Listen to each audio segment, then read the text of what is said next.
Welcome back, everybody, to the School Leadership Show. I'm Mike Dowdy, and I'm thrilled to have with me Amanda Bickerstaff. Did I get it close? Yes, that's right. Amanda, thanks so much for joining us. And really, today, the purpose of today not only is to learn about you and your work with AI and education, but also to talk about the work that you're going to do at the New York State Council of School Superintendents Winter Institute in March and February, early March, and where you're going to be doing some pre-conference work. So that's where we'll head eventually so people can know what to expect. But before that, I wanted to get to know a little bit about you and your background. How did you get, your journey's extensive, classroom teaching, EdTech leadership. You founded AI for Education. Tell folks a little bit about that journey.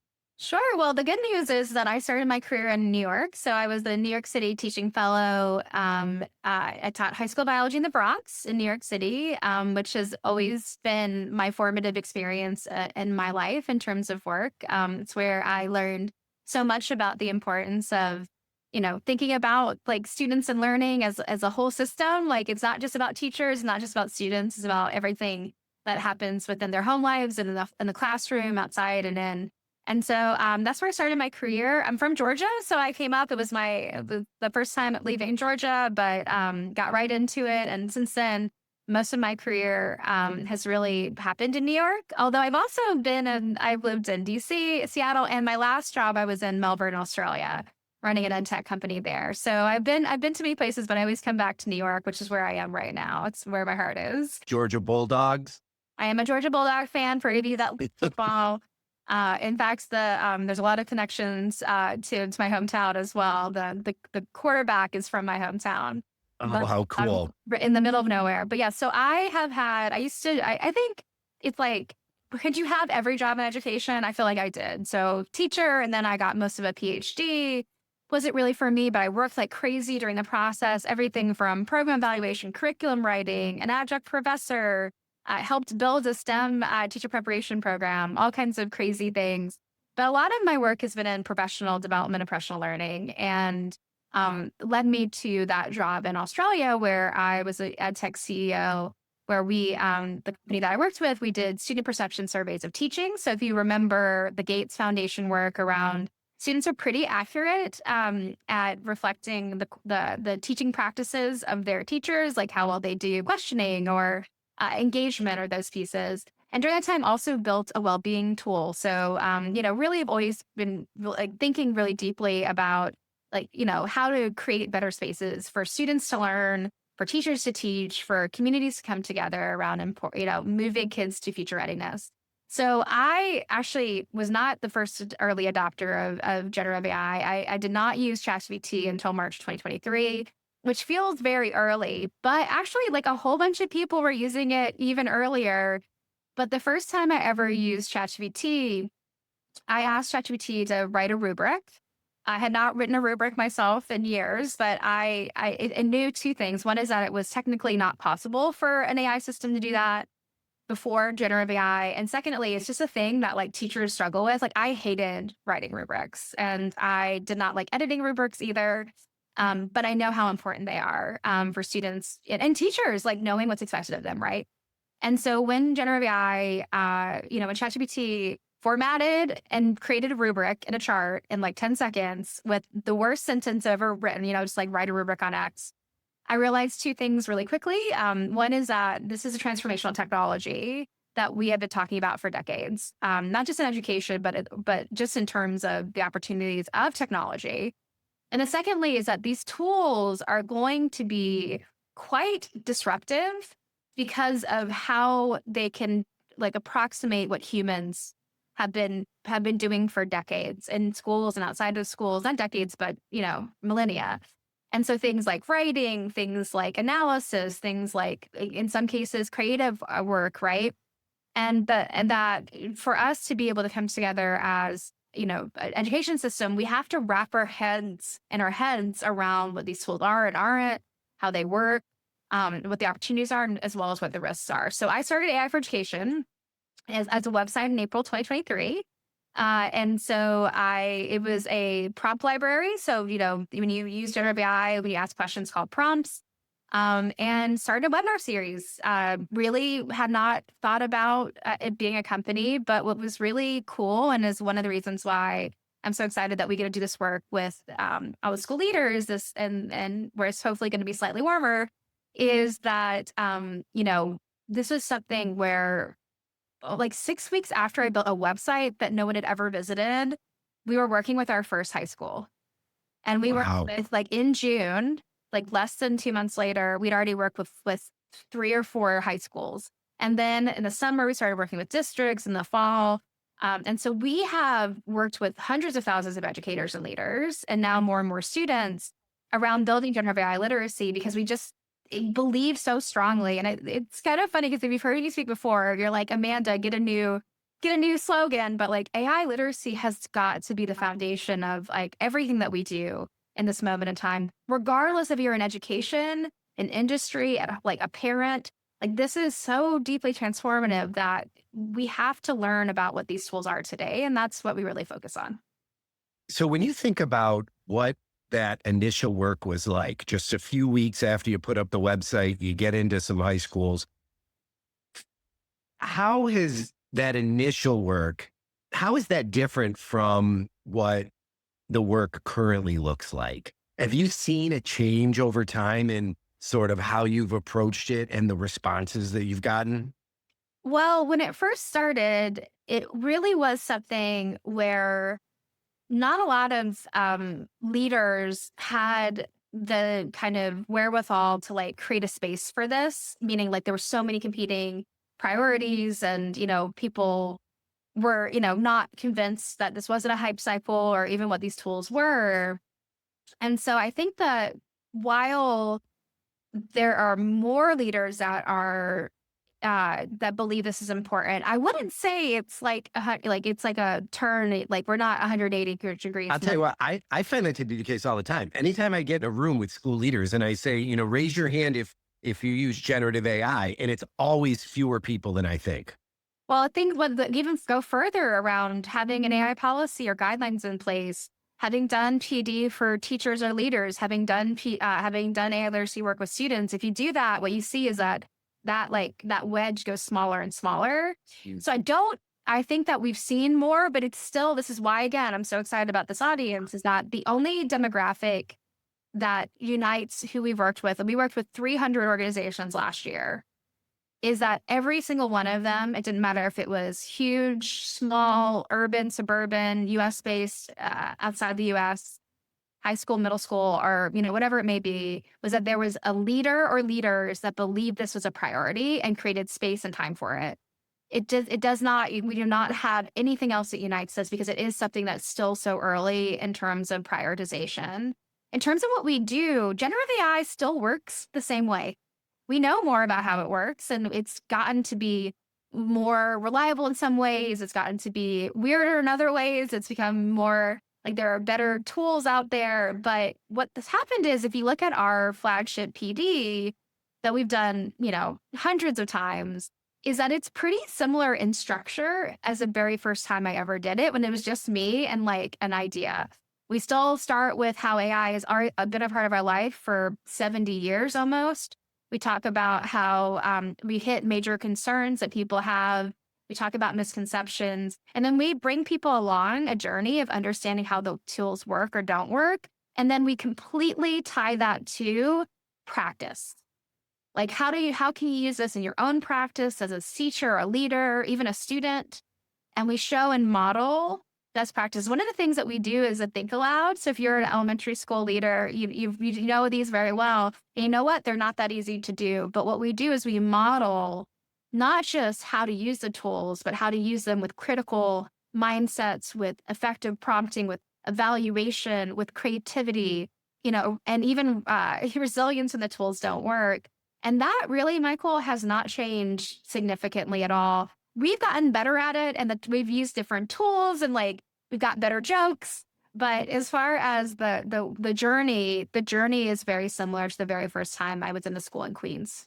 Well, and the underlying principles are still there. Yeah, the And foundational how these tools work is not changed. and it's also interesting too how I some people when there's a big innovation, particularly around technology, it sometimes seems like some leaders forget everything they've learned about change management and just say, "Here you go." Like, are you seeing that at all? Oh, Like, yeah. because I know there's a good well, one of the big reasons for having this pre-conference event is because we're trying to move people, like to get them going. This sort of wait and see thing can't be a thing anymore. But like, what are you seeing in terms of how, and I'm sure what you're going to say as well, it's a variation. Well, of course, but talk about what you're seeing in terms of implementation and leaders' approach to this, and then maybe, kind of take that into what is working from a Right. leadership perspective, because that's what you're going to be focusing on in Yeah, I March. will say that that's why you should come to the pre-conference, not to sell it, but we're going to do a deep dive into adoption and implementation. I'm going to be sharing best practices, frameworks, the whole thing. Because I'm going to be bold and say we have done the most work in this space in the US, like on the ground with leaders, teachers, and students in K-12. We are not the largest organization, or the oldest, but I think we're the ones that have the most on the ground knowledge. And what happens is, I think we talk about change management, is it feels too big and too noisy and too fast. So that's why change management practices are being eschewed, is that it just feels like it's different, right? And we hear so much, well, we can't have guidelines because it's moving too quickly. And we're like, well, that's perfect. Guidelines are perfect for that because those are about mindsets. Those are opportunities to have living documents. There's are places to put vision in place. So even if something doesn't work or needs to be changed, it all comes back to the why. I think that there's also this negative rhetoric that is so ever present. That is that AI will replace teachers, which we hear more and more, which is something that I think you cannot underestimate is in the back of your teacher's mind. We've been talking about replacing teachers for 25 years with technology. This is the first time where potentially it really could happen. Not that it is going to happen, but it's definitely going to augment teaching pretty the next 3 to 5 years.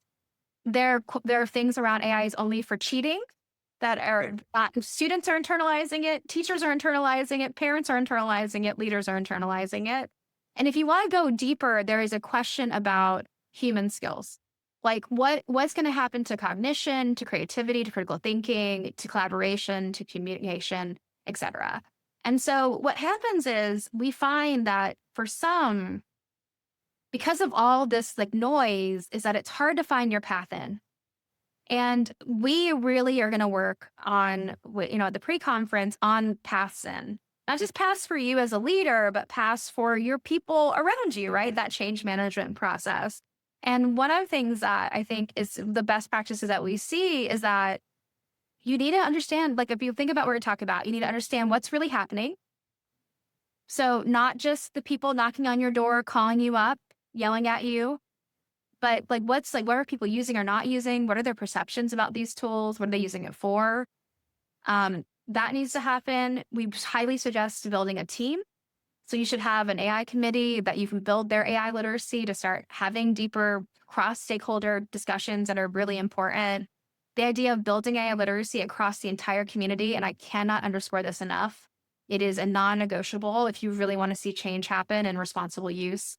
And then building guidelines and policies that really create that space for, calculated risk taking in some cases, transparency, the ability to like work and learn about what is actually helping, and really open spaces. And so we're going to dive into all those things, but it's not necessarily that we have a ton of districts that done it in that order, but those that have, or those that have kind of like, oh, wait, we started with guidelines. You know what? We need to go back. AI literacy has happened. Or like, there's like this, like, it's almost like they're like, Amanda, why didn't we talk to you before? But we're like, but there's this place of that. If you asked us what the best shot is going to be, that's it. And I will say, like, working with districts, what's cool about like our work at least is that because AI literacy is so core to what we do, is that we don't do any work without that. Even if we're doing guidelines or policies, AI literacy comes first.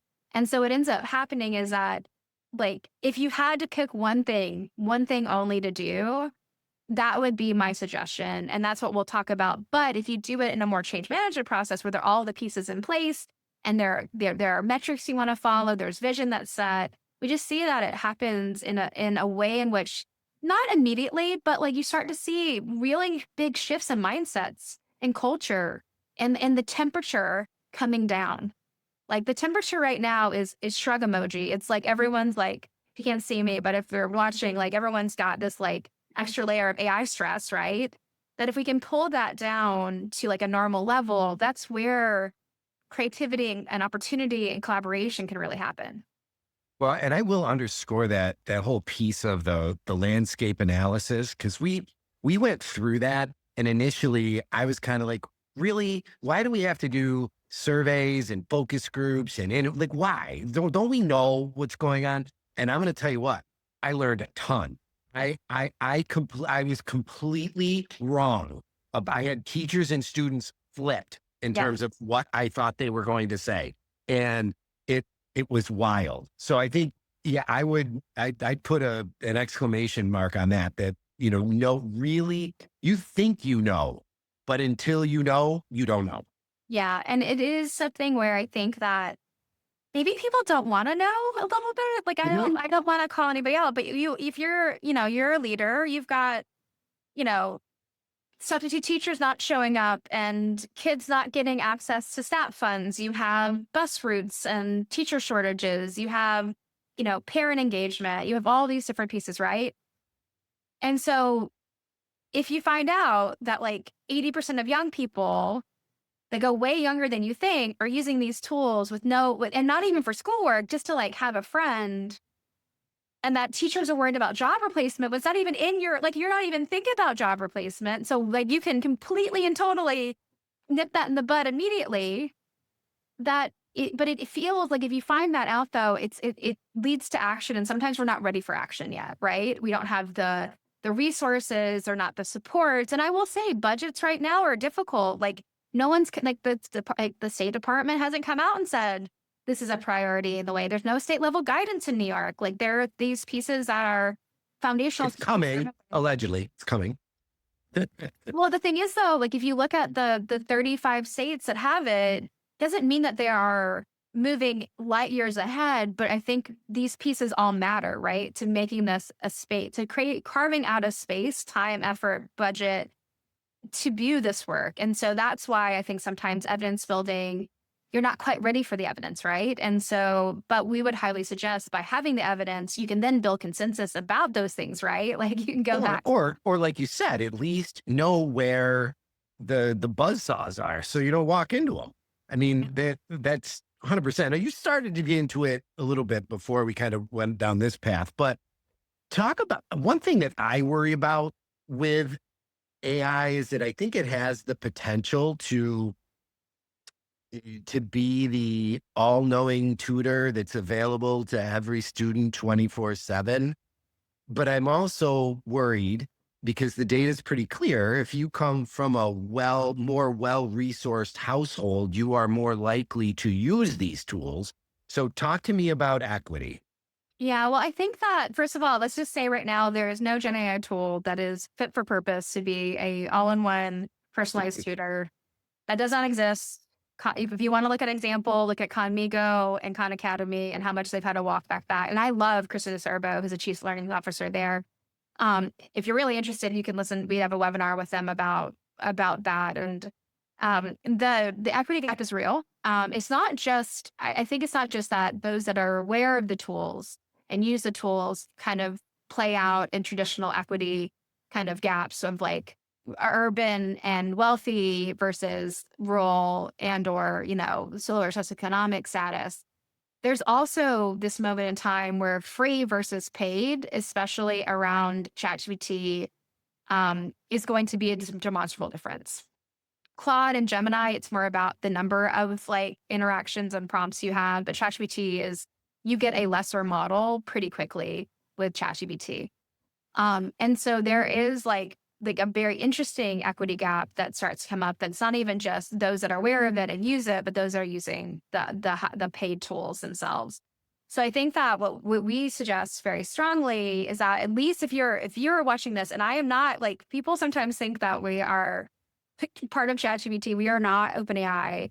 But I will say that right now there are moves to provide access, especially to teachers, right? Directly. So ChatGPT for Teachers is it's a free version for your domain, for your school, your district through 2027 that gives some data protections in place and the highest quality model, right? Those types of questions for teachers, I would think need to be made pretty soon, whether you're a Gemini school or a Copilot school. But for students and families, access is going to be incredibly important, right? Of like, there are going to be parents that say no AI, right? And that's going to be something you need to think about in anything that you're going to do. But also like where, like how, like if almost, but I will say, I'm just going to say this is why, again, AI literacy. I'm going to get a stuffed pillow that just has AI literacy. I can put right here so I don't have to say it. But the thing about AI literacy is that if you have someone with AI literacy that knows how to prompt and use these tools effectively, they will get better stuff out of a free model than someone without AI literacy using the paid model. Right. So like, there is that can be a way into equity of access. Of course, like opening it up so people know and get access to it, not just because a parent or a friend or community member told you, which is how this happens. But also, if you build AI literacy, even with the free tools, you're going to be doing leaps and bounds better than someone without that and has the paid tool. Yeah. And I think, if we don't do this, who's going to? And Right. that's what I keep telling people. Like, come on, these kids are just going to pick it up. Yeah. Um, Yeah. so We just really quickly, we talk very much about access is not equal literacy. So like there is nothing that says that if a young person uses AI all the time that they are literate with those tools. It does not mean that they're safe, does not mean that they're ethical, it does not mean that they know how to use these tools effectively. We learned that from digital literacy. Just because a kid grew up with an iPad does not make them good at using an iPad. you know, makes them good at maybe finding YouTube, but not like typing and like, and turning off refining all a the prompt. apps, Yeah. like, or, like there are so many things like that don't happen without intentional and meaningful training.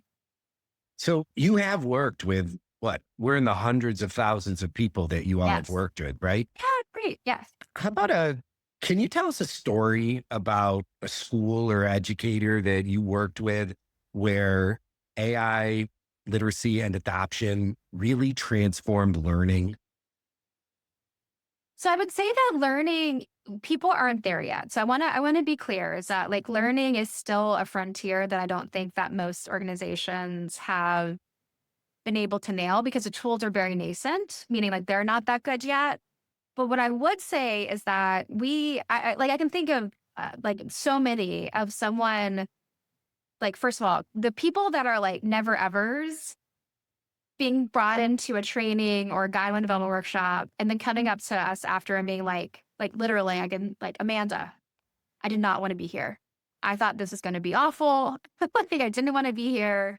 And now I feel like so much more confident in trying things out. I'm not going to block access. That happens, almost weekly. On the other end, what we hear for organizations is that transparency of use, of people being open to talking about it, asking questions, not hiding, not avoiding, is transforming cultures. That we're moving away from teachers being AI detectors and students hiding their use into like really deep, like, we don't know, right? We don't know what the right answer is, but we're going to do it together. Like that happens a lot. And the last thing I'll say is that the schools that are starting to lead into student AI literacy in meaningful ways in districts are starting to see young people use these tools in much more meaningful, safer ways. So the counterintuitive is, how is that possible? If you give kids more AI literacy and more training, they're going to use AI to cheat better. First of all, the kids that are cheating better are already cheating better. They do not need your help. But those kids that honestly like did not know not to trust the tools or that they were prediction engines or they made up stuff, like them learning that means like, oh, you know what? I'm going to be really thoughtful about what this means. And I'm going to decide not to use it at times. I'm going to decide to use it at times. I'm going to be able to advocate for myself that no, miss, I do not want to use this because I want to learn it on my own. Or I want to learn this because it's so important to my career. Like those are the places that we see the most movement. One other thing that we'll talk about in the session is no one has this figured out. It does not matter if you are Microsoft, if you are an industry player, if you are a school, a higher education institution, not one. Everyone is And learning and at I the same think time. that's important because and I think that's I hope you're able to get that message across to the folks in March that no anybody who says they have it figured out is lying. Yeah, no one has it figured out. Now, if you think about, I want you to get out the crystal ball here. If you were going to predict in 5 to 10 years, what does ed tech look like? And more specifically, because I have a thought, but I'm curious the way you think.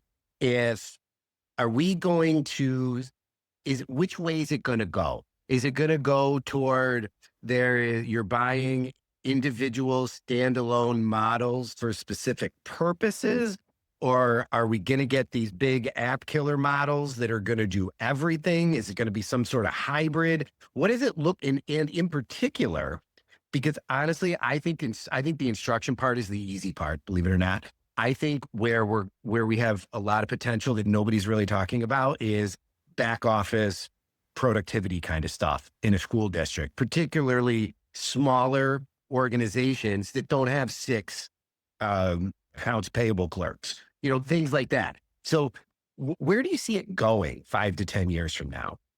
Well, if you're really interested, we just did publish a report called Beyond the AI Inflection Point that looks at like one district's potential path through 2030, and there's a pretty significant kind of look into going all in with AI technology, like removing it from students' use, and then one that's like really thinking about transformation in partnership with educators, tech leaders, researchers, et cetera.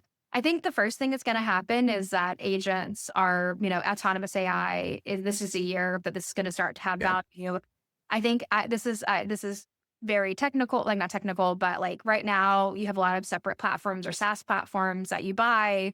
I think that will go away. I think that you'll have integrated systems where, most likely these big model makers or other interfaces you'll have the best of like Canva, the best of like Canvas, the best of, nothing all within one interface, most likely with control that's had by the individual more. I think that 5 to 10 years is interesting. I think that what's going to be possible is already possible. What will happen is it will take much longer to get there than we wanted to because of a lack of like imagination, a lack of partnership, and like just not enough people not just trying to solve today's problems instead of tomorrow. So like MTech in the future should be like something that is safe, but also biometric, meaning like we're starting to understand classrooms at the quantum level, like not quantum, but that's a quantum of change, like of, what's happening and like, help me optimize my room for like engagement today or like, kids are really struggling with X and you can tell from, the tone. I don't want to sound dystopian because it's not what I'm trying to get at, but there are enormous opportunities to start understanding classrooms and learning at a different way than we had before. Education tends to work on anecdote or very small research projects. So very small, like 100 students, 100 classrooms. This gives us generative AI and other AI systems will give us the opportunity to start really doing deeper analysis, to start understanding progressions of learning, evidence of learning, and what's actually happening within classrooms day to day. That if done in one way, like if you read the report, can be quite like scary, right? Like it's like questions about safety and privacy. But in other ways, it could mean that, kids are getting what they need when they need it, and teachers are getting what they need when they need it. Like if a teacher needs to pick me up, or a teacher needs to find that win, or there's a place to like break down the silos that one teacher, maybe a teacher doesn't do 5 full lessons in high school, like 5 different groups, but we're optimizing where the teacher is better off doing small group instruction here on Tuesday and full, like there's this idea of dynamism that will be possible if we really start to understand the opportunities with the technology and start to imagine what could happen. So if you could give every educator one practical tip, what would it be? One practical tip is you don't need to be an expert. And so you just start using the tools. And if you have one tool that you like, use that one tool. So you don't have to know everything. And what I would say is the absolute best way to use generative AI is to like use it for something you already know how to do well. Like use it in a place of expertise. And so if I am like an expert in, instructional practice with HQIM, navigate and use these tools to like do that better and better, right? To do that, because you can evaluate those outputs better than anybody in the world. You can direct that bot better than anybody in the world. You can get things of value. You can see where the value isn't. So you're not going down cul-de-sacs of like extra time and inefficiency, which also happens. But I think that that is like the number one. If you do not know how to do something, do not use generative AI to do it. I love that. And you are, so you are of the mind, go, go deep in on one versus try to learn them all. Yes, he's a big, we They, do our things. What we do is they all have the same interface for the most part, and they have different, like we did try them all, but like, unless you're like, Claude is great. And if you need an image generator, you need to go to Nana Banana and Gemini. ChatGPT is great and has an image generator. Like there are those types of things. But what we find is that because the interface, if you know how to prompt, if you know how to evaluate, if you know how to use the tools, it works on any chatbot, any foundational chatbot. And so hence AI literacy. yeah, listen, That's the, I try not to say it, Michael. I said it for you. It's really what it is, though, because AI literacy leads to AI fluency. So if you thought about it, the practical next step is as you build your capacity with one, then you have fluency where you start to understand, oh, I like this for that. And like, I'll use this one for this, or like, I'm not going to use it. Like that's where fluency comes in. But AI literacy is enough if you really dive into those mindsets of prompting, evaluation, critical thinking, collaboration. That is like the ways in which you start, right? But then there's no need to have the noise of like trying everything. Because if you find value in it, you didn't have it 2 years ago or three, even maybe last year. And so there's that. You don't need to have FOMO. Do not have FOMO. Do not try. There are a lot of security things that happen. So if you see something really cool, be very sure that like you're not using something like Maltbot today or DeepSeek 6 months ago. Have like that are like not tested and have potential like security issues. It's almost better to get like really deep and like have like your like AI collaborator. And that's what I do. I use outside of training, I used Claude 98% of the time for my work. Yeah. Well, it's interesting. Different people, depending on your work and what you're doing, you're right. You find something that works for you. So, Amanda, you've been so generous with your time, and I'm so excited for the pre-institute work that you're doing with us on February 28th. You want to just give people kind of a quick overview of what they could expect on that Saturday morning, should they decide to sign up? You should come hang out. What we're going to do is, if you enjoyed this conversation, what I'm going to do is take this type of like really practical real world, like experience with frameworks and resources. So when I talked about gathering evidence, we have a tool, like we have a survey that you can click a button to make your own for students and teachers around AI adoption. We've got guidelines and policy documents. We have, and also I will just say another thing is so great is not only do we have all these frameworks, but we give you time to talk to your colleagues about what they're experiencing, because it is going to be both more similar, but also more nuanced than you would think. And finding that like support network, especially at the beginning of a conference, can just help all the way through. I've been doing a lot of pre-conferences later, which is really fascinating because I do a lot of keynotes too. But I love pre-conferences because we can get more active and we can get deeper into the work together. And so, yeah, I'm looking forward to it. We have a good time, and I promise you, we have an entire web page of resources just for this presentation that you'll get everything to take home with you that you can turnkey in your buildings. Amanda Bickerstaff, career educator and co-founder of AI for Education. We're so excited that you're going to be joining the NYSCOSS Winter Institute pre-institute on Saturday, February 28th. Folks can still sign up for that. And I really appreciate your time. What a great conversation. I can't believe how fast that went. I feel like we just talked forever. Yeah, it's very nice, and so nice to meet you. And yep, and everybody. And I'll see you in real life in February. Sounds good. Hopefully it won't be that cold, but I look forward to meeting everybody. Here's hoping.